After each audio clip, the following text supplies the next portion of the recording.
Bismillahirrahmanirrahim. Assalamualaikum warahmatullahi wabarakatuh. Selamat siang dan salam sejahtera buat kita semua.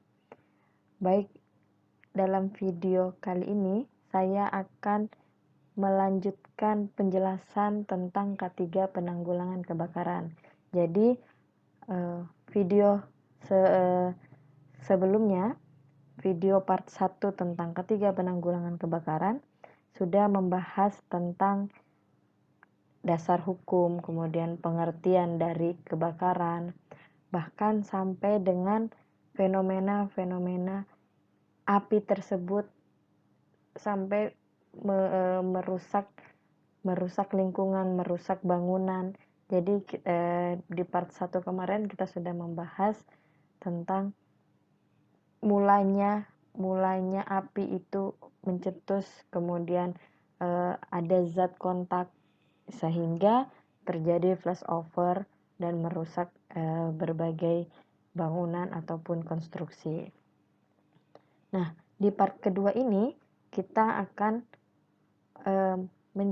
saya akan menjelaskan atau kita akan mengupas tentang pencegahan kebakaran, kemudian bagaimana klasifikasi kebakaran, kemudian bagaimana cara-cara atau alat-alat untuk mencegah kebakaran tersebut. Nah, jadi pencegahan kebakaran itu adalah usaha menyadari atau mewaspadai faktor-faktor yang menjadi sebab munculnya atau terjadinya kebakaran dan mengambil langkah-langkah untuk mencegah kemungkinan tersebut menjadi kenyataan. Jadi, pencegahan kebakaran ini memang membutuhkan suatu program pendidikan dan pengawasan serta pengawasan karyawan ya. Jadi suatu rencana pemeliharaan yang cermat dan teratur atas bangunan dan kelengkapannya, kemudian inspeksinya atau pemeriksaannya, penyediaan dan penempatan yang baik dan dari peralatan pemadaman kebakaran tersebut itu akan memelihara baik segi siap pakainya maupun dari segi mudah dicapainya. Jadi itu maksud dari pengenalan atau pencegahan kebakaran. Jadi menurut statistik kebakaran di DKI Jakarta itu tercatat dari tahun 1990 sudah banyak kasus yang terjadi, yaitu terjadi pada kasus kebakaran. Kemudian semakin tahun semakin meningkat tapi ada salah satu di sini tahun 92 kasus tersebut menurun. Namun 2 tahun kemudian kasus itu melonjak naik lagi sampai dengan tahun 98 sampai dengan 2000 itu semakin bertambah tingkat kasus kebakaran tersebut. Nah, seperti itu. Jadi pada tahun-tahun 98 sampai 2000 itu terjadi berbagai kerusakan yang banyak mengakibatkan kerusakan dan kebakaran. Jadi dari data-data ini terbukti bahwa kebakaran itu memang merupakan risiko tinggi yang dapat menyebabkan kerusakan bangunan, kematian atau korban jiwa, kemudian berhenti proses produksi maupun rusaknya lingkungan. Jadi ini diperlukanlah usaha-usaha pencegahan kebakaran agar tidak terjadi banyak kasus kebakaran atau tidak terjadi banyaknya kerugian-kerugian yang dialami oleh perusahaan maupun bangunan atau lingkungan sendiri. Nah, selain pencegahan kebakaran, kita akan juga ngebahas tentang klasifikasi kebakaran tersebut. Nah, jadi klasifikasi menurut sumber apinya ini secara umum dirujuk secara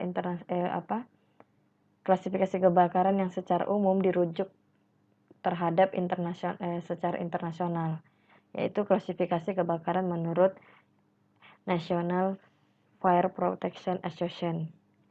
Jadi setiap jenis bahan yang terbakar itu memiliki karakteristik yang berbeda.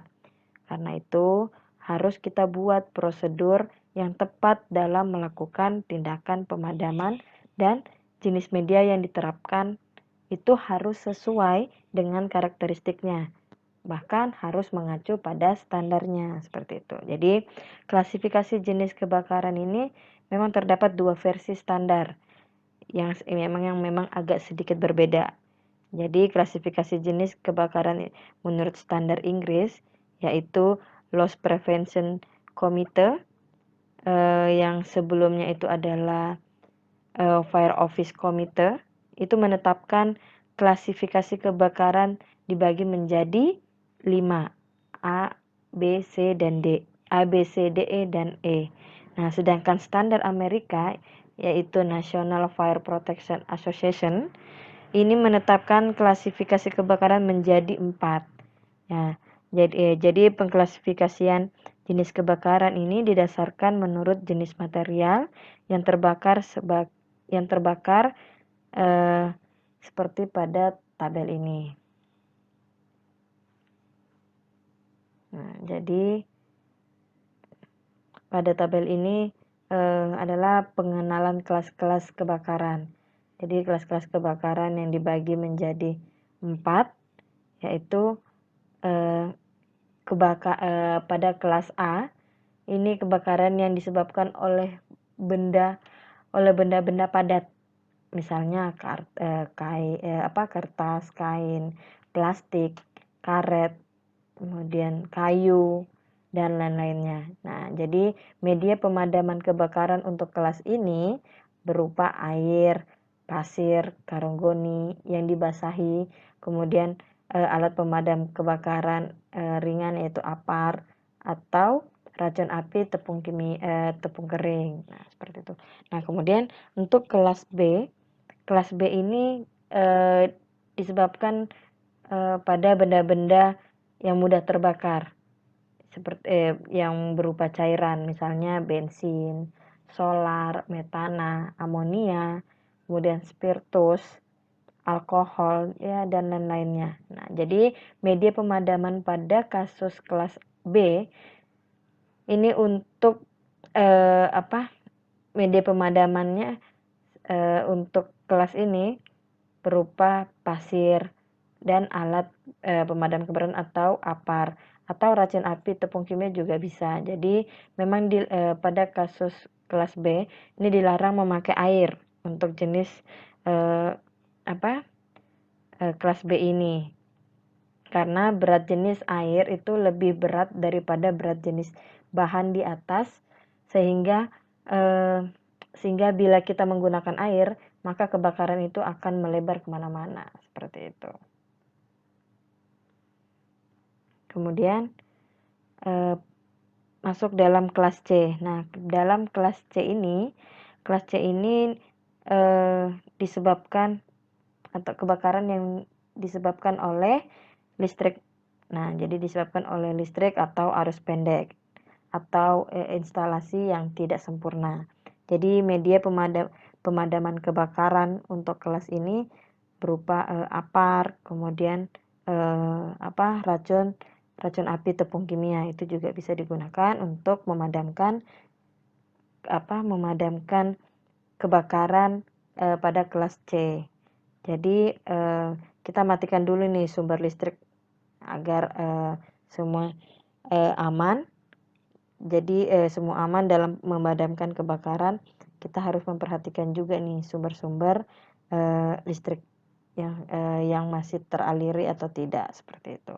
Kemudian pada kelas D, nah kelas D ini adalah kebakaran pada atau dari bahan logam. Jadi pada prinsipnya semua benda itu dapat terbakar termasuk logam sendiri, hanya tergantung titik nyalanya. Nah, kebakaran logam itu memerlukan pemanasan awal yang cukup tinggi dan akan menimbulkan temperatur yang sangat tinggi juga. Jadi pada kebakaran logam ini membutuhkan temperatur yang tinggi. Nah, seperti itu. Jadi jika dipadamkan pada bahan logam ini itu dapat terjadi ledakan karena perubahan fase media pemadam menjadi gas seperti itu. Jadi bahan pemadam untuk kebakaran logam ini tidak dapat menggunakan air dan bahan pemadam seperti ini justru akan menimbulkan bahaya, maka harus dirancang secara khusus.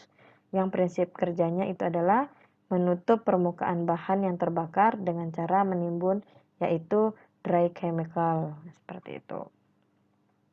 Jadi klasifikasi kebakaran ini berguna untuk menentukan media pemadaman atau media pemadam yang efektif menurut sumber api atau kebakarannya, dan menentukan aman tidaknya jenis media pemadam tertentu untuk memadamkan kelas kebakaran berdasarkan sumber api tersebut. Nah, jadi tabel ini memberikan penjelasan singkat mengenai klasifikasi kelas kebakaran berdasarkan NVPA beserta media pemadam efektif dan aman digunakan untuk memadamkan kebakaran berdasarkan kelas kebakaran masing-masing kelas tersebut seperti itu.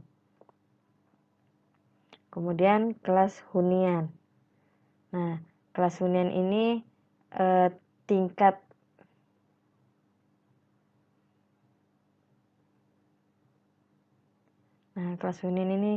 ancaman bahaya kebakaran. Jadi klasifikasi bahaya hunian ini adalah pengelompokan menurut jumlah bahan-bahannya dan kemudahan terbakarnya, sehingga kecepatan melepaskan panas itu mempengaruhi kecepatan rambat dari api. Jadi maksud diadakannya klasifikasi hunian ini untuk dapat disesuaikan dengan sarana dan prasarana emergensi dan evakuasi di tempat kerja. Nah, jadi di sini ada level risikonya. Level pada risikonya, yang pertama bahaya kebakaran ringan. Jadi jenis kebakaran ringan ini, jenis kebakaran jenis hunian ringan ini mempunyai jumlah dan kemudahan terbakar yang rendah, dan apabila terjadi kebakaran melepaskan panas rendah sehingga menjalarnya api juga akan lambat. Contohnya misalnya ibadah, pendidikan, perawatan, lembaga, perpustakaan, nah itu termasuk kebakaran ringan.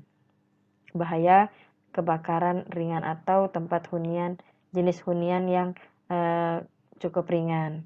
Kemudian bahaya kebakaran sedang, jenis huniannya misalnya jumlah dan kemudahan kebakarannya sedang. Ini penimbunan bahan yang mudah terbakar dengan tinggi tidak lebih dari 2,5 meter, dan apabila terjadi kebakaran itu melepaskan panas sehingga menjalar api sedang. Nah, seperti parkiran mobil, parkiran minuman, parkir mobil, pabrik minuman, pabrik roti, panggelangan atau binatu seperti itu. Nah, sedangkan klasifikasi hunian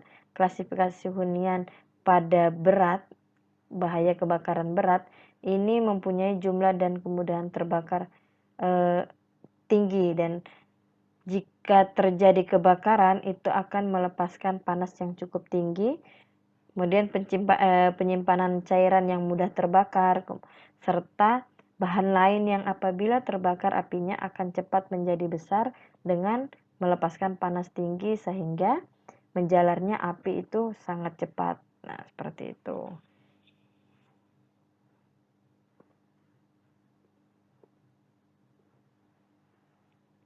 Nah, jadi ini problema K3 gedung tinggi. Jadi memang bahaya kebakaran ini termasuk dari asap. Jadi ya suatu asap ini adalah suatu partikel zat karbon yang ukurannya kurang dari 0,5 mikron sebagai hasil dari suatu pembakaran tak sempurna dari bahan-bahan yang mengandung unsur karbon sendiri.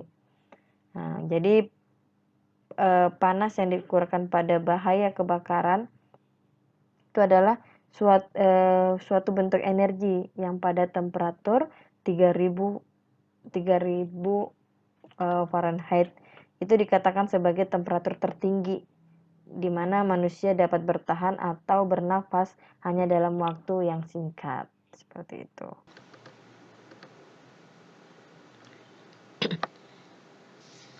Kemudian selanjutnya pada problema ketiga pada gedung tinggi. Nah, gedung tinggi maupun perkantoran itu merupakan bangunan yang berfungsi sebagai tempat karyawan atau pekerja melakukan kegiatan perkantoran baik di sebuah gedung bertingkat maupun tidak bertingkat. Nah, setiap pekerja yang melakukan aktivitas kerjanya itu wajib mendapatkan jaminan keselamatan dan kesehatan kerja. Salah satunya adalah karyawan atau pekerja perkantoran, termasuk juga pengunjung yang mendapatkan pelayanan dari setiap jenis perkantorannya. Nah, sebagaimana yang diatur dalam Undang-Undang Nomor 1 Tahun 1970 tentang K3, ini pada pasal 2 itu telah ditetapkan bahwa jaminan dan persyaratan keselamatan kerja dalam segala tempat kerja, baik di darat, di dalam tanah, di permukaan air, di dalam air maupun di udara yang berada di dalam wilayah kekuasaan hukum Republik Indonesia. Nah, jadi data status bekerja itu berdasarkan total angkatan kerja yang mencapai sebesar 34,24% yang masuk dalam kategori pekerja formal baik yang tersebar di pabrik maupun di perkantoran. Jadi ada beberapa alasan mengapa K3 perkantoran menjadi salah satu yang urgent atau yang sangat dipertimbangkan untuk diterapkan. Pertama ada kantor. Nah, kantor itu tempat kerja yang mempunyai potensi bahaya dan risiko. Kemudian rata-rata lama terpapar per hari pekerja kantor itu adalah selama 8 jam. Dan prevalensi cederanya karena kelalaian karyawan juga cukup besar, yaitu 94,6%. Jadi hazard potensi yang memapar terjadinya bencana, bahkan bencana kebakaran ini ini merupakan resiko yang sangat tinggi. Nah, jadi hazard keselamatan yang dapat menimbulkan risiko berupa kecelakaan yang terpelesetkah, terbentur, terjatuh, kemudian electric shock, atau resiko kebakaran. Jadi resiko-resiko ini menyebabkan kerugian yang paling besar baik dari sisi internal kantor maupun eksternal. Misalnya dari internal yaitu karyawannya, bangunan, sarana prasarana, peralatan dan lain-lain, maupun dari sisi eksternalnya. Dari sisi eksternalnya seperti penunjang atau konsumennya yang menerima pelayanan publik, kemudian risiko kebakaran, apalagi jika kejadian tersebut itu terjadi di gedung yang bertingkat. Nah, jadi memang ini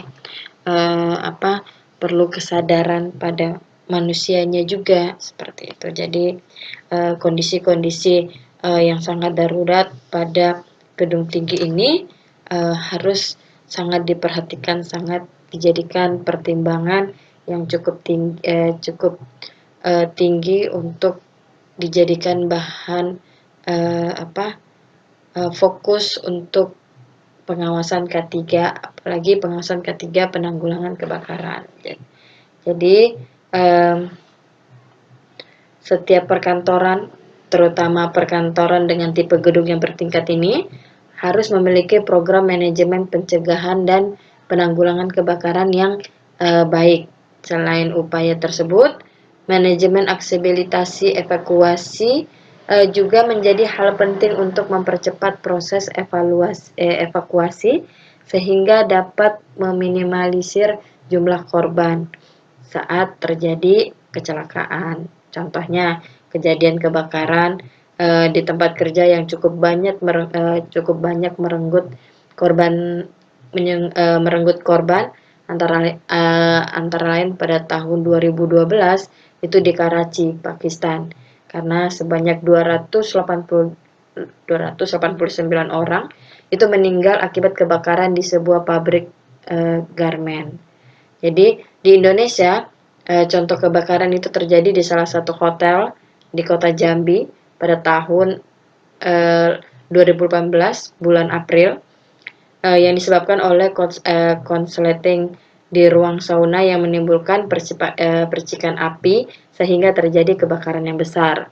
Nah, kemudian ada juga pada tahun 2019 bulan September ini terjadi kebakaran di kantor dinas Capil di Kabupaten Pandeglang. Jadi kebakaran tersebut ini terjadi di lantai 2 yang diakibatkan oleh karena arus pendek atau konsleting lagi. Jadi tentunya akan banyak kerugian yang diderita sebagai akibat adanya kebakaran baik dari aspek material maupun non material, seperti itu.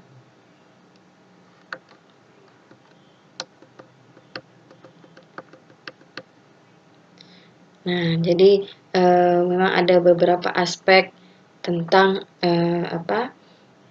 kelemahan-kelemahan sehingga terjadinya kebakaran atau bencana-bencana itu terjadi. Pertama, ada kelemahan dari sisi kelemahan manajemennya. Mungkin tidaknya terpasang alarm atau tidak terpasangnya deteksi atau bahkan tidak terpasangnya alat-alat pencegah bencana tersebut, apalagi pada kebakaran ini. Kemudian kelemahan sistem proteksinya.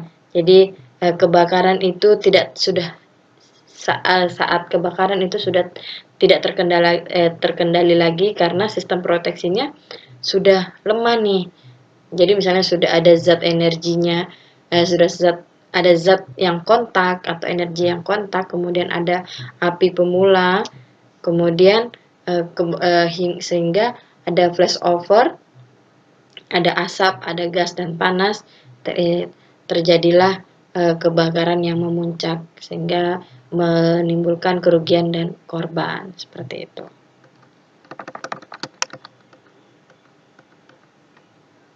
Nah, jadi kebakaran itu terjadi, bahaya-bahaya kebakaran itu terjadi juga menurut atau efek dari efek domino. Jadi serentetan kegagalan itu terjadi berdasarkan dari teori efek domino.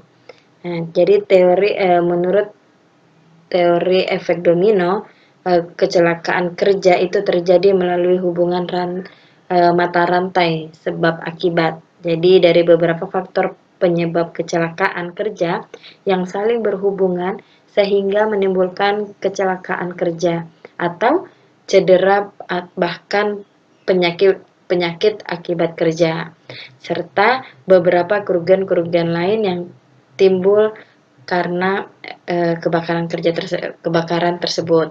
Nah, jadi memang ada beberapa faktor penyebab kecelakaan kerja itu antara lain penyebab langsung kecelakaan kerja, penyebab tidak langsung kecelakaan kerja, dan penyebab dasar kecelakaan kerja sendiri. Nah, seperti itu. Jadi ini serentetan kegagalan berdasarkan teori domino. Jadi berdasarkan dari teori domino ini, jika satu sudah ada pemicunya, bahkan semuanya akan kelanjutan mata rantai ya, jadi mata rantai. Jadi sudah ada kegagalan atau kelemahan di awal, itu akan memicu terjadinya bencana atau kecelakaan seperti itu. Ya mungkin dari kegagalan itu berasal dari sistem proteksi yang pasif atau sistem proteksi yang aktif, bahkan manajemennya itu lemah. Nah, seperti itu. Jadi ini ya teori efek domino.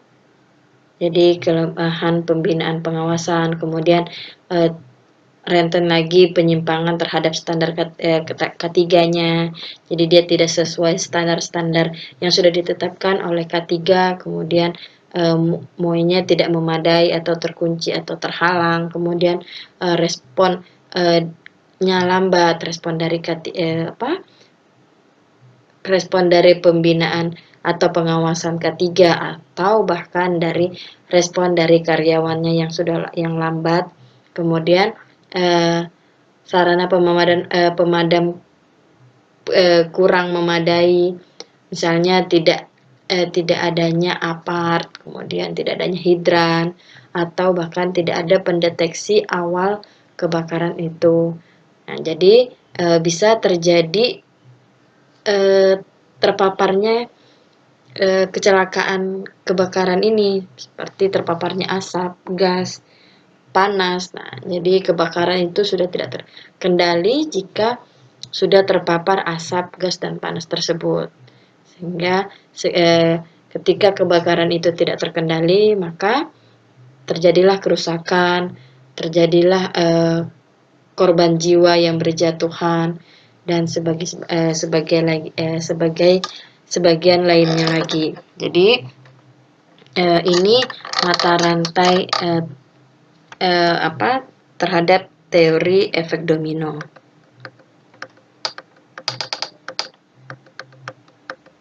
Nah, jadi kegagalan sarana proteksi kebakaran itu terbagi menjadi 3, antara proteksi pasif, apakah proteksi aktif, atau dari manajemennya. Jadi dalam proteksi pasif bisa dilihat bahwa kita akan melihat fire stoppingnya atau smoke controlnya, apakah di dalam perusahaan atau kantor tersebut, atau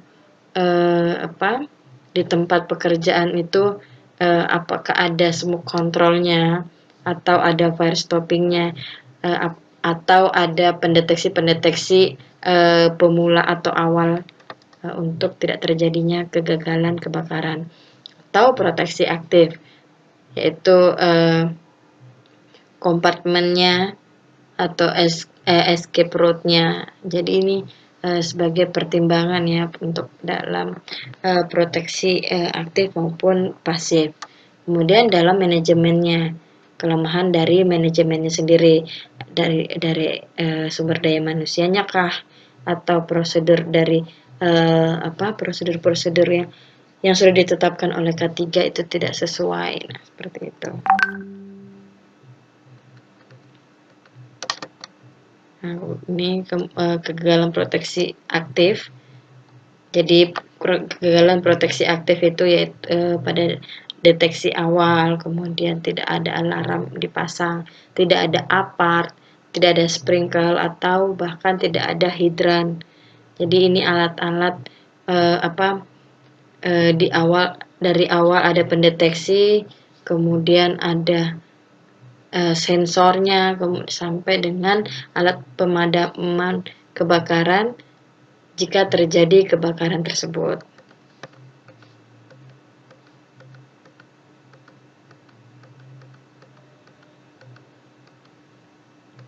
Kemudian ada sumber-sumber pemicu api kebakaran. Jadi ini hal penting juga yang harus kita perhatikan, bahwa sumber-sumber pemicu api kebakaran ini lah yang paling utama yang harus kita perhatikan, di luar dari pencegahan maupun pengertian bahkan fenomena-fenomena api tersebut.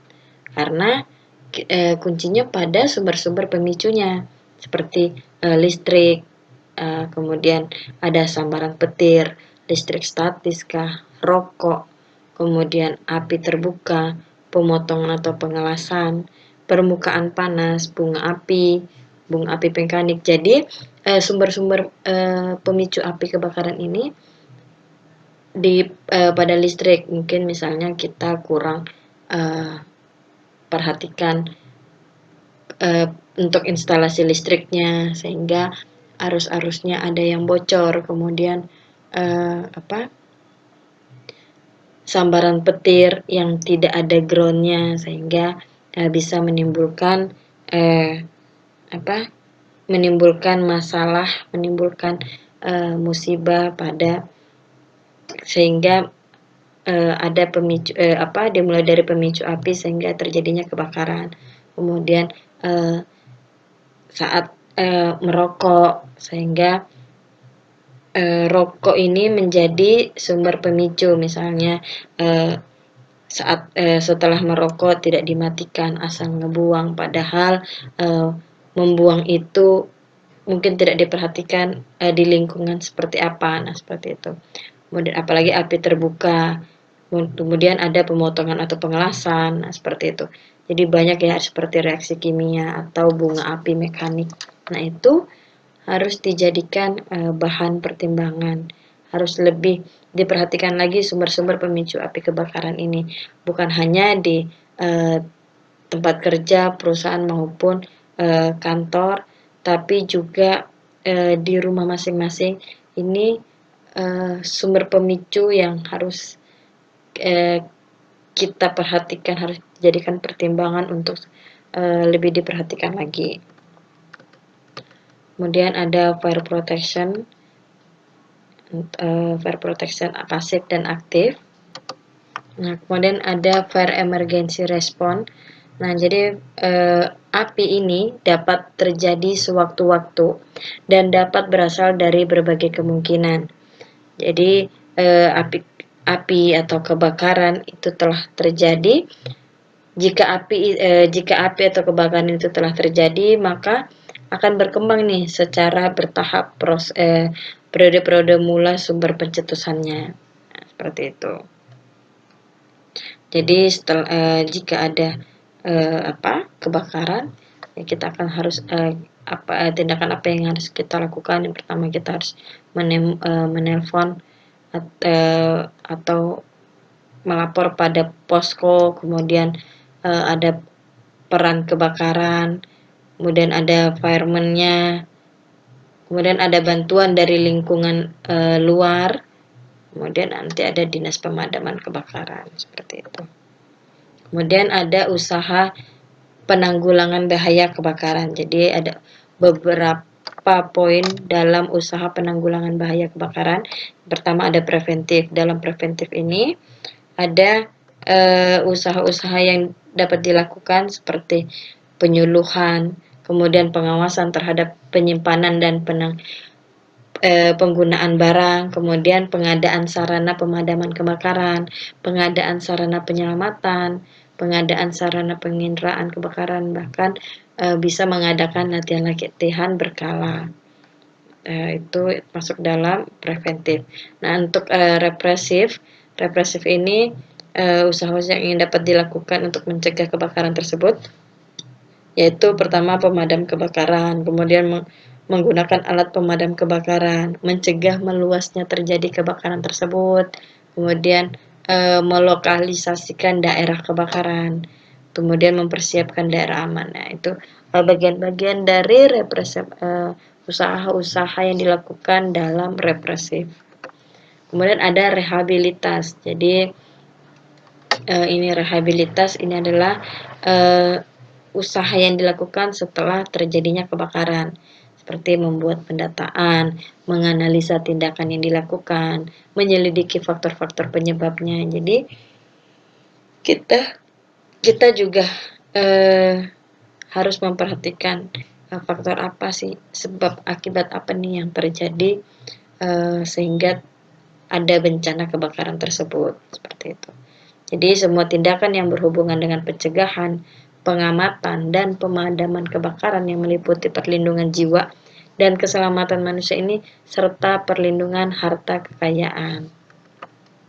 Jadi pencegahan kebakaran dan pengurangan korban ini tergantung dari 5 pokok. Yang pertama ada pencegahan kecelakaan sebagai akibat kecelakaan atau mengurangi kepanikan. Kemudian ada pembuatan bangunan yang tahan api, pengawasan yang teratur dan berkala, penemuan kebakaran pada tingkat awalnya dan pemadamannya, kemudian pengendalian kerusakan untuk membatasi kerusakan sebagai akibat kebakaran dan tindakan pemadamannya. Kemudian selanjutnya ada alat pemadam api ringan atau APAR. Jadi alat pemadam api ringan ini adalah pemadam api yang berbentuk tabung berisi bahan kimia yang ringan dijinjing atau mudah dibawa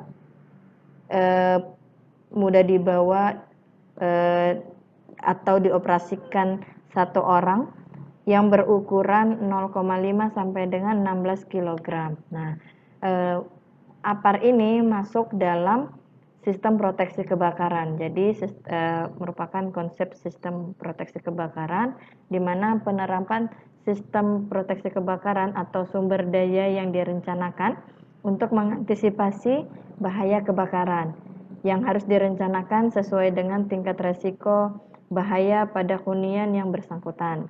Jadi pada bagian yang sudah kita bahas terlebih dahulu tentang pengertian klasifikasi tingkat resiko bahaya kebakaran bahkan klasifikasi hunian.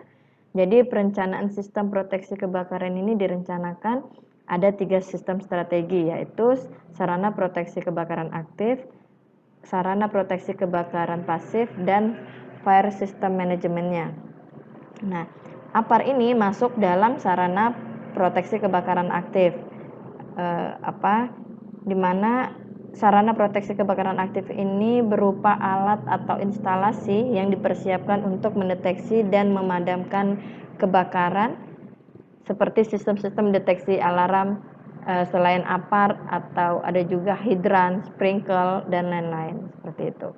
Nah, kemudian ada nanti sistem proteksi kebakaran pasif seperti sarana atau metode pengendalian penyebaran asap panas dan gas yang berbahaya itu. Jadi jika terjadi kebakaran seperti sistem kompartmentasinya, treatment atau clothing fire retardants-nya, ini dapat membantu menjadi alat evakuasi dalam sarana proteksi kebakaran pasif seperti itu. Kemudian nanti ada fire safety manajemennya. Kemudian ini ada jenis media pemadaman. Jadi ada 2 jenis media pemadam, jenis basah dan jenis kering.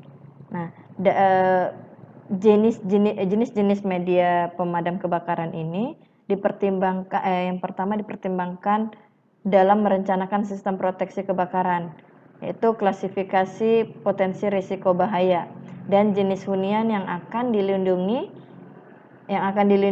dari beberapa aspek, antara lain klasifikasi potensi bahaya, tingkat vitalitas, jenis bahan dan peralatan, jumlah dan sistem penghuniannya, sehingga pertimbangan klasifikasi ini berdasarkan atau sebagai dasar menentukan sistem instalasi yang sesuai dan media pemadaman yang cocok. Nah, jadi media pemadaman kebakaran yang umum ini digunakan adalah air karena mempunyai efek pendingin yang baik. Namun selain baik, air ini juga mudah diperoleh, murah, dan dapat dirancang dengan teknik-teknik tertentu. Nah, sistem instalasi ini dapat dipasang permanen dan dirancang otomatis dalam bentuk pancarannya yang dapat bervariasi antara lain pancaran jet, spray, atau embun. Nah, jadi media pemadam air ini tidak dapat digunakan secara efektif dan tidak secara efektif untuk semua jenis kebakaran. Jadi jenis-jenis media pemadam kebakaran selain air antara lain yaitu berbentuk busa, kemudian atau foam, kemudian ada serbuk kimia atau dry chemical powder, kemudian ada CO2 atau clean agent, nah, seperti itu. Jadi masing-masing dari jenis media pemadam tersebut memiliki keunggulan dan kekurangan tertentu. Nah,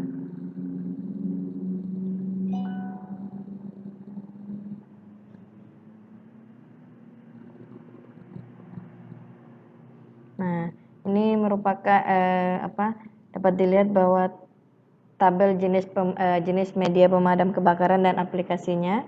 Jadi sistem klasifikasi kebakaran ini membedakan karakteristik setiap jenis bahan yang terbakar. Nah, jadi dikaitkan pemilihan jenis media pemadam yang efektif dan jenis media pemadam yang efektif, daya pemadamannya, dan keselamatan bagi tugas yang melakukan pemadaman dan menghindarkan kerusakan peralatan akibat penerapan media pemadam yang digunakan. Jadi dengan memahami klasifikasi kebakaran dan karakteristik tiap jenis media pemadam kebakarannya, maka dapat dilihat nih atau dapat ditentukan jenis media pemadam yang sesuai. Jadi jenis-jenis media pemadam kebakaran dan aplikasinya ya seperti pada tabel di bawah ini. Jadi ini merupakan tipe rancangan instalasi pemadam kebakaran sistem permanen yang dapat dirancang otomatis untuk sebagai perlindung lokal atau sistem perlindungan total dengan perencanaan yang serentak.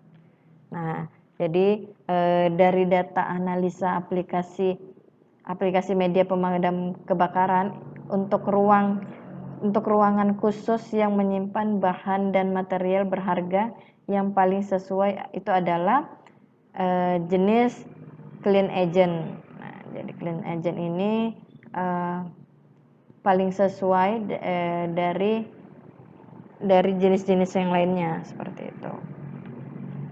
Karena media pemadam kebakaran jenis agent ini sesuai persyaratan standar yang harus dipenuhi dalam kriterianya seperti dia tidak konduktif, kemudian dia tidak korosif, kemudian dia bersih, tidak meninggalkan noda, nah, seperti itu. Jadi memang media pemadam kebakaran jenis clean agent ini sebagai alternatif pengganti halon. Jadi pengganti halon yang baik digunakan untuk pemadaman kebakaran seperti itu. Kemudian ini ada tata cara penggunaan APAR. Tata cara penggunaan APAR ada 4 poin. Yang pertama, ditarik atau dilepas, kemudian diarahkan selang ke titik pusat apinya, kemudian kita tekan tuas untuk mengeluarkan isi APAR atau kita sapukan kemudian kita sapukan secara merata sampai api ini padam. Nah, jadi memang yang perlu diperhatikan sebelum kita menggunakan APAR ini, kita perhatikan dulu arah anginnya. Kita usahakan searah dengan arah angin supaya media pemadamnya ini benar-benar efektif mengarah ke pusat api. Kemudian kita juga harus perhatikan sumber kebakaran dan gunakan jenis APAR yang sesuai dengan klasifikasi sumber kebakaran tersebut. Nah, kemudian ini prinsip pemakaian APAR. Jadi ada beberapa prinsip pemakaian APAR, yaitu mengenal sifat benda yang terbakarnya, kemudian petugas mampu mengoperasikannya, memang harus mampu mengoperasikan, kemudian harus mengenal keefektifan APAR ini seperti apa. Jadi memang ini prinsip-prinsip pemakaian APAR yang harus diperhatikan. Jadi bukan hanya tadi 2 poin saja untuk mengenal arah anginnya, kita juga harus mengenal sumber kebakarannya, jenis APAR yang kita gunakan seperti itu. Nah, seperti ini cara pengoperasian APAR. Bisa dilihat pada gambar berikut ya. Jadi dan ini contoh pengoperasian APAR-nya.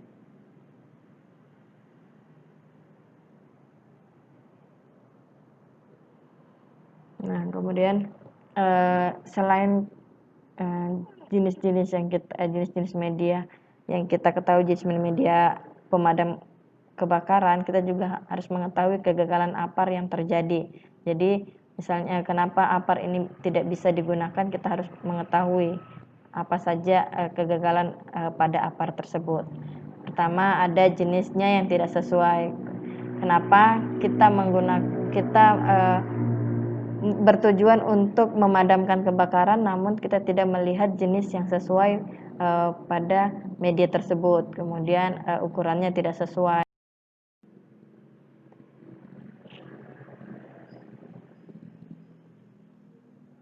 Nah, kemudian selain kita mengetahui cara penggunaan APAR, kemudian jenis-jenis APAR yang sudah kita gunakan, kita juga harus mengetahui kegagalan APAR.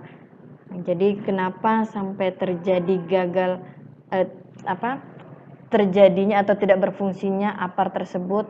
Nah, jadi kita bisa lihat kegagalan APAR itu terjadi karena jenis yang tidak sesuai. Jadi jenis yang tidak sesuai yang kita gunakan tidak sesuai pada medianya, kemudian ukurannya juga tidak sesuai, atau kita tidak bisa menggunakannya, APAR itu tidak berfungsi. Kemudian dari tidak berfungsinya itu mungkin karena tidak bertekanan atau karena bocor. Kemudian isi dalam APAR ini menggumpal atau tunda refill. Dia isi refill tapi terlambat untuk diisi. Jadi makanya itulah yang disebabkan pada kegagalan APAR. Kemudian atau salah penempatan. Kemudian petugasnya belum ditunjuk atau tidak terampil. Nah, sehingga kegagalan APAR ini muncul, sudah tidak sesuai, kemudian tidak berfungsilah APAR-nya. Jadi ini yang menghambat untuk pemadaman kebakaran. Kemudian ada standar APAR. Jadi standar APAR juga memang harus diperhatikan. Jadi memang APAR ini dirancang dengan tekanan kurang lebih 14 kg per cm kubik. Nah, ini dapat mendorong seluruh medianya dalam waktu minimal 8 detik. Kemudian syaratnya memang harus minimal 4,13 kali WP 60 atau 65 derajat Celcius. Kemudian tekanannya memang harus 1,5. Kemudian pengujian ulang per tiap 5 tahun. Nah, kemudian ini ada pemasangan dan penempatan APAR. Pemasangan dan penempatan APAR. Jadi pada posisi yang mudah dilihat. Jadi pemasangan dan penempatan APAR ini memang harus diposisikan atau ditempatkan dengan yang mudah dilihat dan mudah diambil seperti itu. Kemudian harus sesuai dengan jenis dan kelas kebakaran benda yang dilindungi. Jadi harus disesuaikan nih, misalnya dalam gedung, dalam kantor disiapkan media APAR yang sesuai jenisnya, harus sesuai jenisnya. Kemudian harus menggantung pada dinding atau lemari kaca. Jadi APAR ini tidak bisa ditempatkan sembarangan, tidak bisa ditempatkan pada tempat di lantai misalnya. Jadi memang dia harus di dinding, harus digantung, kemudian dia kalau bisa di dalam lemari kaca. Kemudian ketinggiannya juga sudah harus diukur, harus sesuai dengan prosedurnya, yaitu 15 sampai 120 cm dari lantai. Kemudian suhunya juga harus terjaga, makanya disarankan untuk masuk dalam lemari kaca seperti itu. Kemudian ini tanda-tanda pemasangan APAR seperti ini. Nah, jadi alat pemadam api ringan ini ditentukan dari peraturan Menaker nomor 4 tahun 80. Jadi harus siap pakai pada waktunya. Jadi jenis dan ukurannya harus sesuai, kemudian mudah dilihat dan mudah diambil, kondisinya memang harus baik, Kemudian setiap orang dapat mengoperasikan dengan benar dan tidak membahayakan dirinya. Jadi memang APAR ini sebenarnya memang tidak sembarangan orang, tidak setiap orang bisa menggunakan. Namun dari kita belajarnya K3 ini diharapkan siapapun yang belajar K3 bahkan mempelajari ilmu K3 apalagi tentang K3 penanggulangan kebakaran diharapkan bisa menggunakan APAR tersebut seperti itu. Jadi kita juga harus melihat jenis dan ukurannya harus sesuai, kemudian mudah dilihat. Misalnya kita yang diutus untuk menentukan penempatan APAR, jadi kita sudah mengetahui APAR tersebut disimpan dalam pada tempat yang mudah dilihat, jangan ada APAR disembunyikan, nah, jangan seperti itu. Kemudian memang harus kondisinya baik. Kalau dia di luar berarti dia harus ditutupi dengan lemari kaca misalnya seperti itu. Selanjutnya sistem deteksi dan alarm kebakaran. Jadi ini tanda bahaya kebakaran ini tujuan pemasangan instalasi alarm kebakaran ini untuk mendeteksi kebakaran seawal mungkin sehingga tindakan pengamanan yang diperlukan dapat segera dilakukan. Jadi strategi yang pertama dalam menghadapi bahaya kebakaran itu adalah berpacu dengan waktu. Jadi api yang masih awal lebih mudah dipadamkan dibandingkan yang telah lama terbakar, karena itu perlu adanya sistem pendeteksi dini dan sistem tanda bahaya serta sistem komunikasi darurat.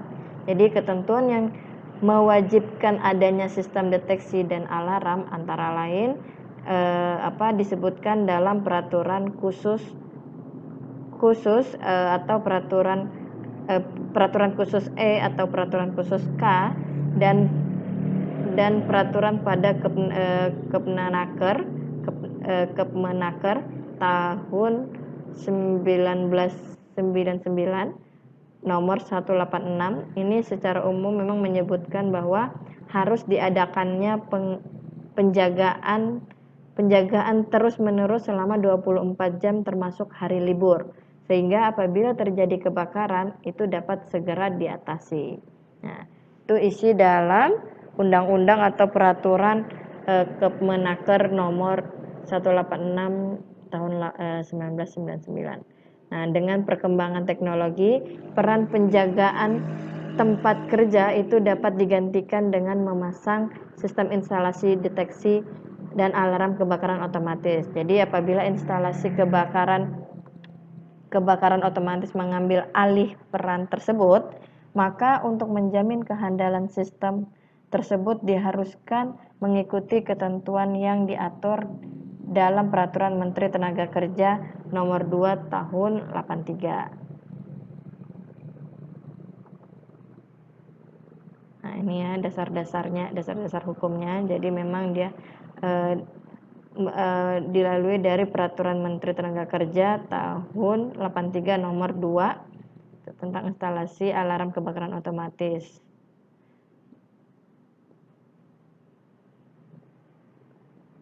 Seperti ini klasifikasi sistem alarmnya. Jadi komponen-komponen sistem alarm kebakaran otomatis juga ada detektor, kemudian detektor atau tombol manual. Ini merupakan input signalnya seperti ini.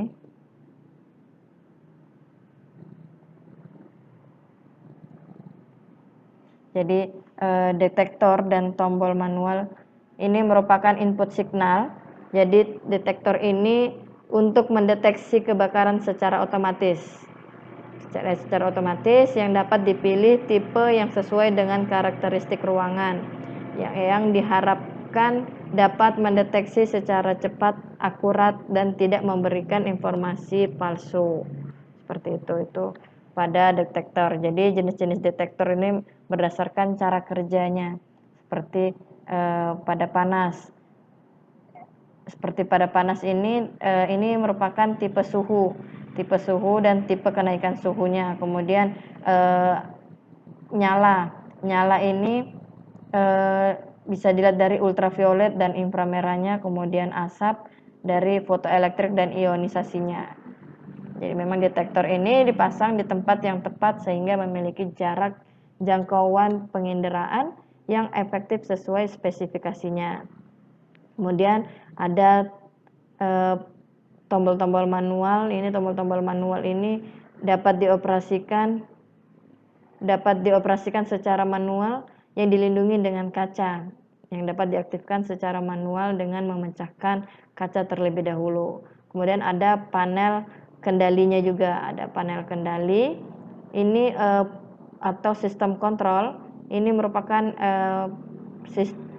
pusat pengendali sistem deteksi dan alarmnya yang dapat mengidentifikasi atau mengindikasikan status standby normal. Nah, jadi mengindikasikan signal input dari detektor maupun tombol manual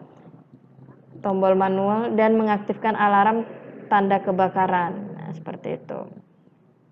Jadi keluarannya nanti pada signal alarm. Jadi signal alarm ini indikasi adanya bahaya kebakaran yang dapat didengar atau audible alarm. Jadi outputnya itu masuk ke dalam audible alarm. Pertama masuk ke dalam audible alarm. Jadi dia akan menimbulkan bunyi yang dapat didengar seperti berupa bel, berdering atau sirene. Nah, itu kemudian bisa dilihat dalam visible alarm, yaitu berupa lampu. Jadi kalau sudah mendeteksi entah panas, nyala atau asap, ini merupakan inputnya. Kemudian di sistem panel kontrolnya ini nanti dikontrol apakah memang harus dikirim untuk sebagai output signal alarm sehingga dapat didengar oleh karyawan atau masyarakat bahwa mau ada terjadi kebakaran nih atau misalnya terjadi musibah. Jadi ada dinyalakan audible alarmnya berupa dering atau sirene tadi.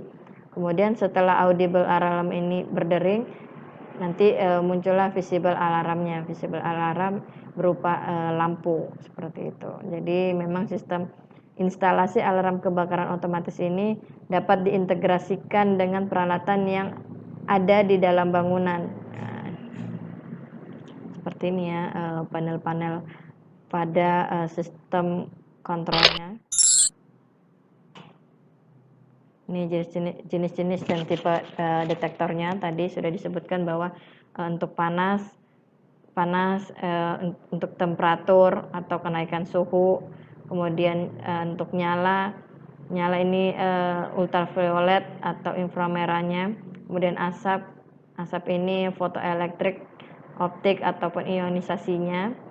Kemudian manual detektor manual ini pas button atau full down atau break glass. Ini zona-zona deteksinya. Kalau nyala itu 20 detik, kemudian panas 40 detik, asap 20 detik ya, seperti itu. Ini fire alarm sistemnya. Jadi sistem instalasi alarm kebakaran otomatis ini memang dapat diintegrasikan dengan peralatan yang ada di bangunan yang bersangkutan, antara lain dengan lift atau AC, kemudian ada indikator aliran sistem sprinkle-nya dan lain-lainnya, seperti itu. Seperti ini. Memang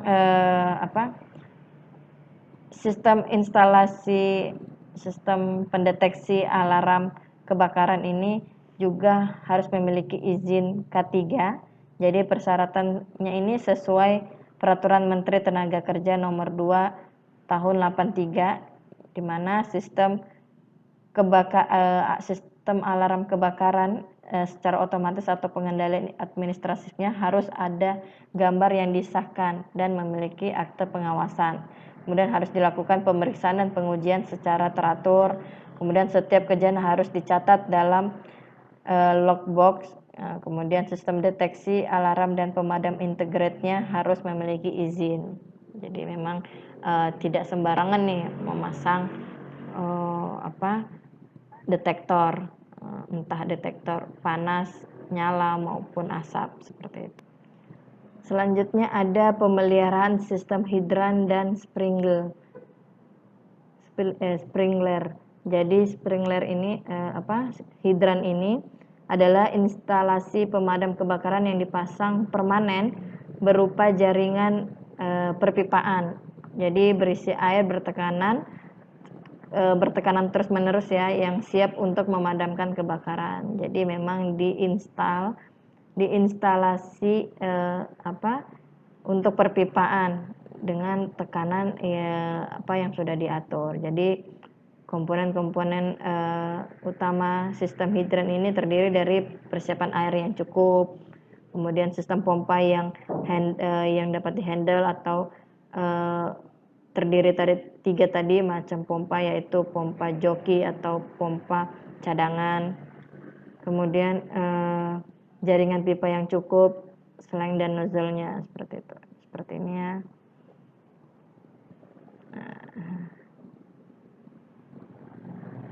Nah, ini hidran, komponen-komponennya sudah bisa dilihat ya teman-teman, komponen khusus fire hydrannya harus ada pompa, kemudian persiapan air yang cukup baik, kemudian jaringan pipanya seperti apa. Nah, ini klasifikasi hunian tingkat risiko bahaya kebakaran pada hidran. Jadi risiko ringan ini disiapkan di 2 titik hidran atau tambahan 1 titik tiap 1000 meter perseginya. Jadi kemudian untuk risiko sedang ini di 2 titik hidran dan ditambahkan 1 titik tiap 800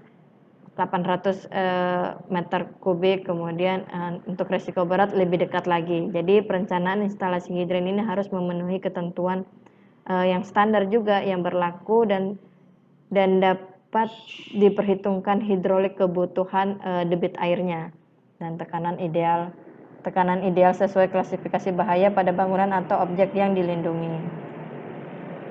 Nah, ini karakteristik tekanan hidrannya.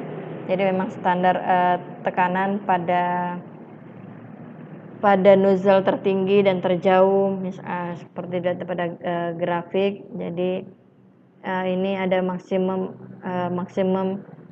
pada maksimumnya ini 7 kilogram per centimeter kubik, kemudian untuk minimumnya itu 4,5 kilogram centimeter per kubik. Nah, ini. Kemudian ini untuk maksimumnya. Jadi diuji dengan membuka 3 titik nozzle terjauh, pertengahan maupun yang terdekat.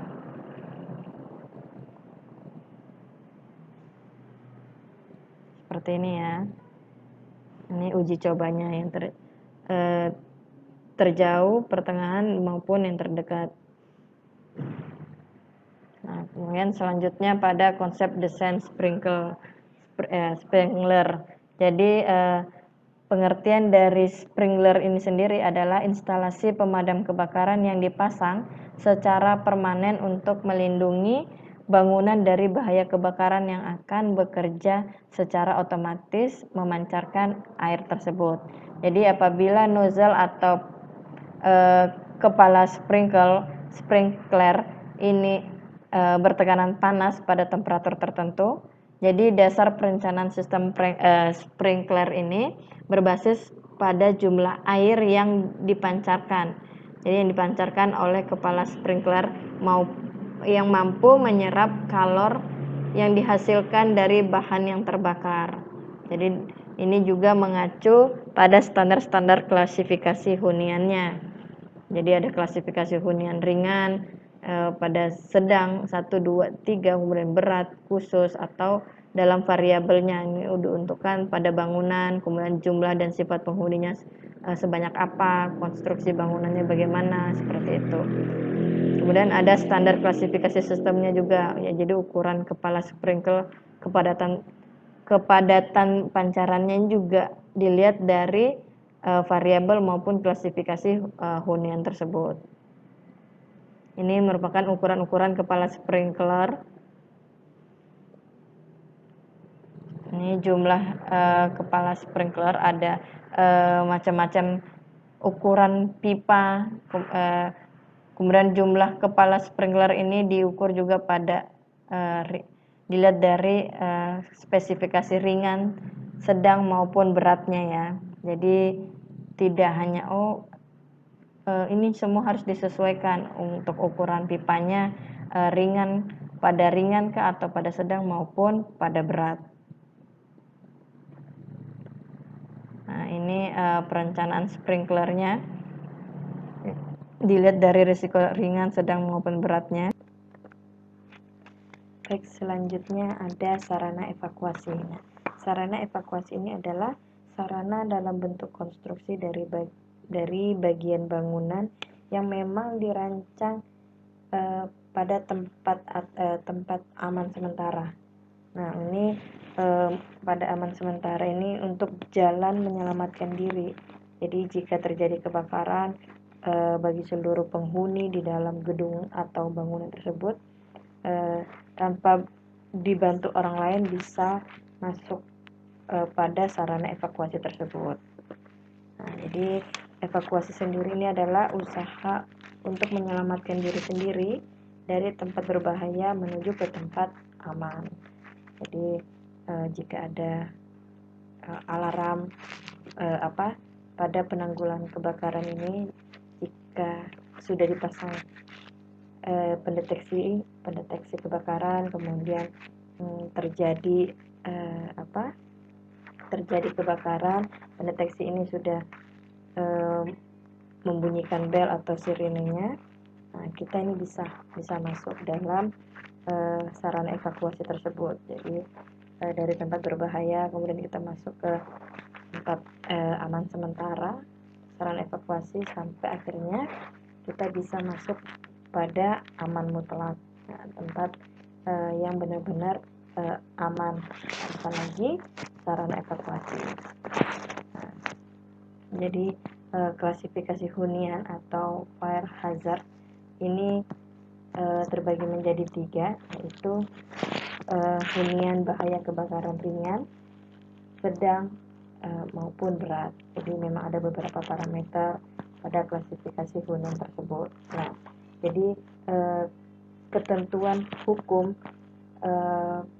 pada peraturan khusus sarana evakuasi ini itu adalah setiap tempat kerja memang harus tersedia jalan selain pintu keluar masuk. Jadi selain pintu keluar masuk yang utama, itu juga untuk menyelamatkan diri jika terjadi kebakaran atau bahaya tadi. Jadi pintu tersebut memang harus membuka keluar dan tidak boleh dikunci. Jadi kalau sudah buat sarana evakuasi, jangan lagi nih ada yang mengunci, karena kita tidak tahu bahaya itu atau musibah itu datangnya kapan. Jadi makanya untuk mengantisipasi ada sarana evakuasi, pintunya harus memang terbuka dan tidak boleh dikunci, seperti itu. Jadi memang selain pintu harus terbuka atau mudah dilihat, petunjuk arahnya juga harus mudah dilihat untuk evakuasi walau pada waktu gelap sekalipun atau keadaan gelap sekalipun, seperti itu.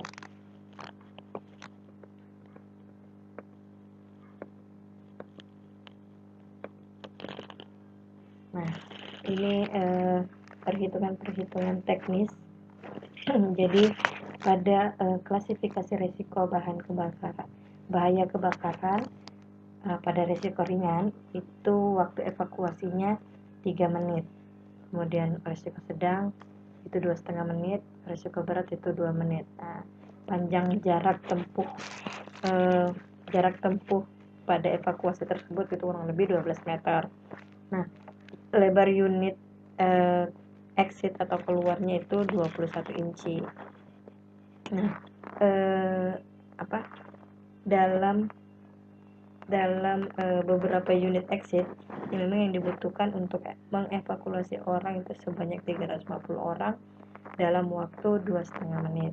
Nah, itu masuk dalam risiko sedang. Jadi jumlah orang dari 350 tadi itu dibagi 40 kali dari 2,5 menit tersebut. Jadi 350 bagi 40 dikali dengan 2,5 menit. Nah, sama dengan 3,5 menit per unit exitnya gitu. Jadi bila hasilnya pecahan harus dibulatkan ke atas seperti pada contoh yang tadi, misalnya 3,5 berarti itu dibulatkan menjadi 4 unit exit seperti itu misalnya kalau dalam perusahaan itu memiliki karyawan 350. Nah, tinggal dibagi aja 350 dibagi 40 kemudian dikali dengan 2,5 menit tadi. Seperti itu berarti di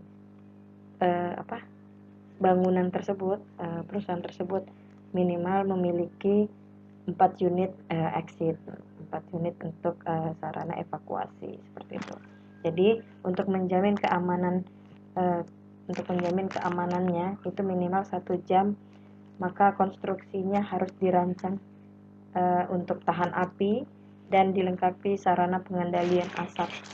Jadi pengendalian asap dengan tekanan udara yang positif. Jadi memang sarana evakuasinya itu dibuat tahan api dan ada pengendapan khusus pada asapnya sendiri seperti itu. Baik, sekian dan terima kasih. Semoga pembahasan dalam video kali ini bisa bermanfaat buat teman-teman semua, bisa bermanfaat sebagai tujuan untuk mencegah terjadinya kebakaran di tempat kerja maupun di rumah masing-masing. Sekian dan terima kasih. Assalamualaikum warahmatullahi wabarakatuh.